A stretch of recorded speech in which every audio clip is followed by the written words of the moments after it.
네, 상승의 트리거가 될 만한 종목들을 또 챙겨드리는 시간입니다. 심도 깊은 공부를 하는 시간이기도 하죠. 상승의 트리거 유니스토리 자산운용의 손정우 매니저와 함께합니다. 어서 오세요. 안녕하십니까. 네, 오늘은 어떤 섹터에 대해서 가져오셨나요? 오늘 섹터는 아니고요. 제가 엊그제 현대차 CEO 인베스터 데이를 직접 참관을 하면서 예. 제가 개인적으로 느꼈던 부분하고 이전과는 어떤 부분이 달라졌고 어떤 부분을 중요하게 생각을 해서 향후에 투자 아이디어로 얻을 수 있는 부분을 정리를 해봤는데요. 네. 뭐 특정 자동차 섹터에 대해서만 얘기를 할 건 아니고 전반적인 투자 아이디어에 대해서 한번 정리를 해보았습니다. 네, 인베스터데이 이후에 사실 자동차 부품주들이 그동안 쉬어가다가 슈팅이 나왔잖아요. 앞으로 또 어떻게 보면 좋을지 주요 내용을 먼저 소개를 해주신다면요? 네, 리포트에서도 많이 언급이 됐지만 핵심 부분만 다시 한번 정리를 해드리겠습니다. 네. 먼저 종합적으로 보면 이번 행사의 가장 핵심은 전동화 부분이었죠. 전동화에서 연평균 투자 금액이 3.6조 원으로 기존보다 1.4조 원이 증가되었습니다. 전동화에 대한 의지를 보여줬다라고 볼 수 있고 생산 효율화와 원가 절감을 강조를 해서 향후에 이 전기차 부분의 수익성을 극대화하겠다라는 부분을 강조를 했고요. 신사업에 대해서 여러 가지 많이 진행을 했는데 가장 먼저 수익화가 빠른 자율주행과 SDV에 대해서 강조를 했습니다. 그리고 마지막으로 수소 밸류체인에 대해서 강조를 한 느낌이었는데요. 먼저 전기차 전략에 대해서 살펴보면 2030년에 전기차 판매 목표를 200만 대로 설정을 하면서 작년 대비해서 13만 대가 증가했습니다. 주요 국가 한국, 미국, 유럽의 판매 비중을 53% 정도로 처음으로 구체적으로 지역별로 명시를 했다는 점에서 앞으로 미국과 유럽이 핵심 지역이 될 것이다라는 부분을 얘기를 한 것이고요. 2030년에 전기차 수익성을 10% 이상을 달성을 하겠다라고 얘기를 했는데 네. 이 부분은 작년까지는 전기차 부분에서 8에서 10% 정도의 수익성을 얘기를 했습니다. 근데 10% 이상이라는 얘기이기 때문에 좀 더 자신감이 생겼다라고 볼 수가 있고 이제 모듈러 아키텍처나 2세대 전용 플랫폼에 대해서 공식적으로 얘기를 했는데요. 이 부분은 25년부터 본격적으로 도입이 되죠. 네. 이것 때문에 생산 효율화가 달성이 되고 원가가 20% 이상 절감이 된다라고 얘기를 하고 있습니다. 다음 배터리 전략에 대해서 말씀을 드리면 2028년 이후에 글로벌 배터리 소요량의 70% 이상을 조인트 벤처 통해서 조달을 하겠다라고 처음으로 공식화했습니다. 네. 작년까지는 170기가와트시의 배터리 조달을 수치적으로 언급을 했는데 제가 개인적으로 환산을 해보면 180기가와트시 정도의 배터리 양이 필요하겠더라고요. 여기에 이 배터리 관련해서는 2025년에 신흥시장 엔트리 모델의 중심으로 LFP를 탑재를 하겠다라고 또 공식적으로 얘기를 했습니다. 더 이번에 가장 중요하게 의미 있게 생각을 했었던 부분은 배터리 열 관리대, 배터리 이 관리 시스템을 고도화하겠다라는 부분인데요. 향후에 이 부분에서 현대모비스나 관련된 밸류체인이 중요한 역할을 하게 될 것 같고 다음으로 자율주행과 SDV 부분에서는 전반적인 밸류체인의 사업 고도화에 대해서 얘기를 했습니다. 그러면서 2023년 말에 무인 로보택시 상용화 시점을 공식화했고요. 7월에는 출시 예정인 고성능 전기차 아이오닉 5N으로부터 2025년까지 전차종으로 SDV가 적용될 것이다라는 걸 공식적으로 얘기하면서 이제 소프트웨어 이런 부분이 수익화가 곧 다가왔다라는 것을 알렸기 때문에 관련 밸류체인이 확장될 시기가 되었습니다. 마지막 수소에 대해서는 작년에는 언급이 없었거든요. 네. 근데 올해는 사장님께서 직접 나와서 수소에 대해서 발표를 했습니다. 그래서 힘을 주어서 말하는 느낌이었는데 물론 구체적인 내용은 부족했지만 내년 초에 CES에서 구체적인 비전을 발표를 하겠다라고 언급을 했고요.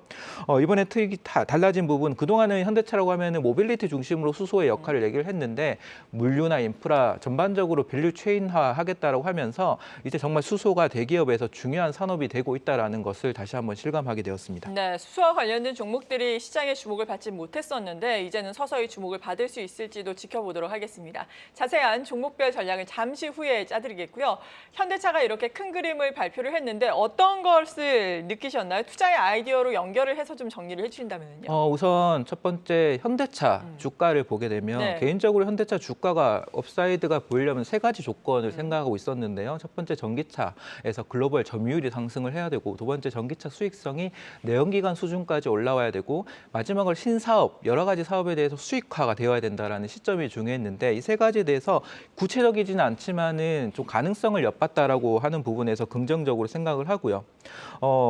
이번에 현대차가 제시한 전기차 점유율에서 보면 작년에 70%를 제시했는데 이번에 구체적으로 언급을 하진 않았지만은 전기차 시장 전망을 좀 더 한 7% 정도 상향한 것으로 볼 수가 있습니다. 긍정적으로 보고 있고요.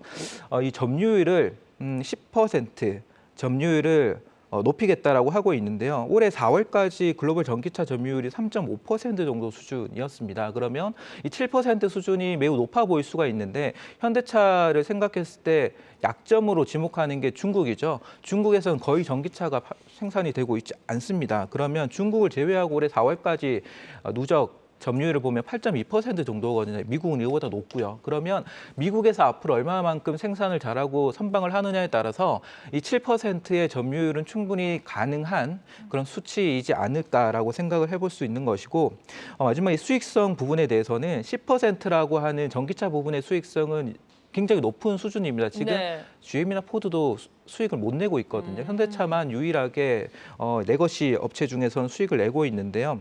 그러기 위해 이 개인적으로는 전기차 사업에서 수익성을 달성하기 위해서 세 가지 조건으로 생각을 합니다. 첫 번째 가격 정책, 두 번째 생산 효율화, 세 번째 배터리 원가 절감인데요. 이 가격 정책에 대해서는 앞으로 기술력을 바탕으로 포르쉐의 타이칸처럼 좀 고성능의 전기차를 출시를 하면서 가격을 좀 더 올리는 정책을 펼치겠다라고 얘기를 했고요. 이 생산 효율화에 대해서는 앞서 말씀드린 모듈을 단일화하면서 생산 효율화를 달성하면서 원가 절감을 할 것이고 마지막으로 가장 우려했던 부분은 배터리 원가 절감 부분입니다. 최근에 GM에서도 배터리 핵심 광물 확보에 대해서 공식적으로 얘기를 많이 했었고 포드도 광산에 대한 투자를 많이 하고 있는데 이번에 현대차는 그 부분의 발표가 없었다라는 게 아쉬웠던 부분이죠. 하지만 현대차가 결국 향후에 배터리의 70%를 조인트 벤처로부터 확보를 하겠다라고 하는 거는 이들과의 가격 결정권에서 헤게모니를 쥐기 위해서는 광물에 투자를 해야 됩니다.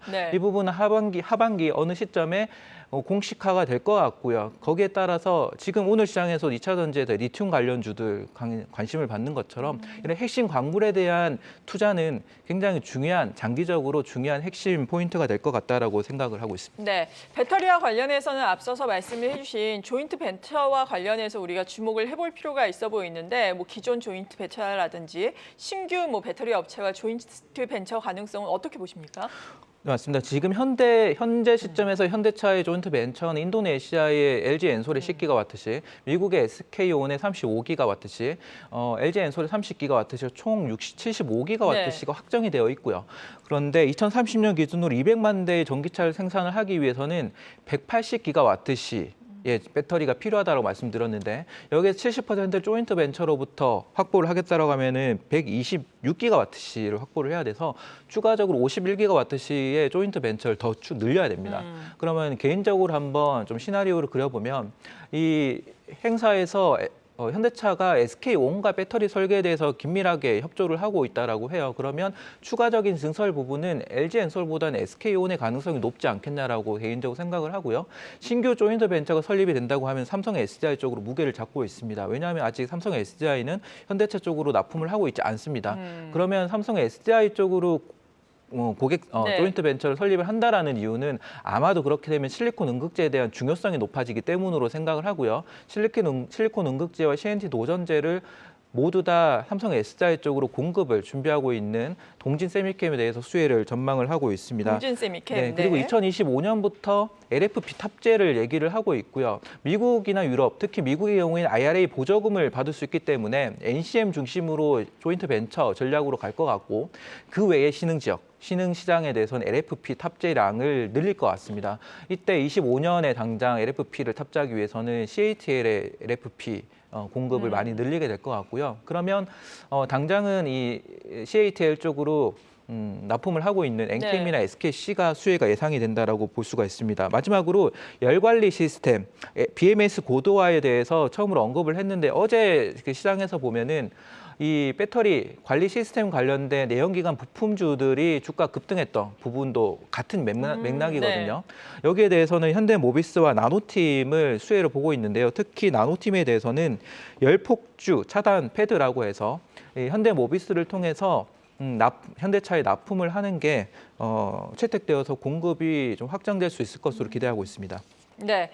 그리고 앞서서 좀 놀랐던 게 올해 말에 무인 로보택시를 상용화하겠다라는 계획이잖아요. 그러니까 지금 자율주행이 어느 정도 수준까지 올라와 있다라는 거네요. 맞습니다. 지금 자율주행 수준은 미국의 모셔널이라고 하는 업체로부터 미국에서 라스베가스에서 시범 운행은 되고 있고요. 이게 이제 면허를 취득을 해서 정식적으로 상용화를 앞두고 있는 상황이고 기술 수준은 이미 되어 있다라고 보시면 될 것 같습니다. 현대차는 이 신사업 중에서 자율주행이나 SDV 쪽에서 가장 빠른 수익화를 달성할 것으로 전망이 되는데요. 그래서 자율주행 관련주들이 최근에 괜찮습니다. 그러면 괜찮은 이유가 이제 수익화가 되기 때문이고요. 현대차는 3개의 업체로부터 각각 동시에 자율주행을 개발을 하고 있습니다. 앞서 모셔널도 얘기 드렸고요. 이 포리투닷이라고 하는 업체는 국내에서 비전 센싱 중심으로 자율주행 서비스를 하고 있는데요. 자동차 외에도 로보틱스나 PVV 같은 여러 산업에서 자율주행 기술을 개발하고 있고요. 아직 스타트업이거든요. 빠른 기술 개발 협력을 통해서 이런 R&D를 극대화하겠다는 부분이고요. 남양연구소라고 산하에 있는데 여기는 핵심 기술과 부품을 내재화를 해서 국산화를 해서 레벨 2나 레벨 3 단계에서 ADAS를 대량 양산을 하겠다라고 목표를 하고 있습니다. 그러면 이제 드디어 국내에 이런 ADAS와 관련된 부품 업체들, 반도체 업체들이 돈을 벌 수 있는 시기가 곧 다가왔다라는 거고요. 여기에 관련된 수혜주를 보셔야 되는데 지난 방송에서 한번 언급 드렸던 적이 있는 넥스트 칩에 대해서 주목을 해볼 필요가 있습니다. 얼마 전에 삼성전자가 현대차에 자율주행 AI 칩을 공급하겠다라고 하는 보도 자료가 나온 바가 있습니다. 이 삼성전자와 현대차 양쪽 모두에 긴밀하게 기술 개발을 협력하고 있는 업체가 넥스트 칩입니다. 그리고 앞서 비전 센싱이 레벨 2나 레벨 3에서 중요한 역할을 하게 되는 기술이 될 것이고요. 여기에서 좀 기술 개발을 하고 있는 업체가 넥스트 칩이 가장 기술력이 높고 지금 글로벌 트렌드가 자율주행이 고사양화될수록 엔비디아의 칩도 좋지만 원가 절감도 이슈가 되거든요. 그랬을 때 성능이 좋으면서 원가가 낮은 넥스트 칩과 같은 업체들 칩 채택이 늘어날 수 있을 것으로 좀 전망하고 있습니다. 네, 그렇군요. 그렇다면 마지막으로 강조를 해주고 싶으신 부분들 간략하게만 정리를 해주신다면 어떨까요? 네, 마지막으로 수소에 대해서 언급을 좀 드리고 마치겠는데요. 내년 CES에서 구체적으로 얘기가 나오겠지만은 이제는 수소에 대해서는 모든 대기업들이 관심을 가질 수밖에 없는 시점에 와 있다라고 생각을 하고 정부 입장에서도 정책들이 구체화되는 시점인 것 같습니다. 아리백이라고 하는 정책도 마찬가지인 것 같고요. 그래서 수소 관련해서는 우선 현대차의 모빌리티 관점에서 이제 협력을 할 수 있는 핵심 기업을 먼저 보시는 게 좋을 것 같고요. 앞서 언급드렸던 비나텍이라고 하는 업체가 좀 유망해 보인다라고 말씀드리겠습니다. 네, 이렇게 현대차의 인베스터데이에서 우리가 시사점을 얻어서 유망 종목까지 또 깔끔하게 추려드렸습니다. 유니스토리 자산운용의 손정우 매니저였습니다. 고맙습니다. 감사합니다.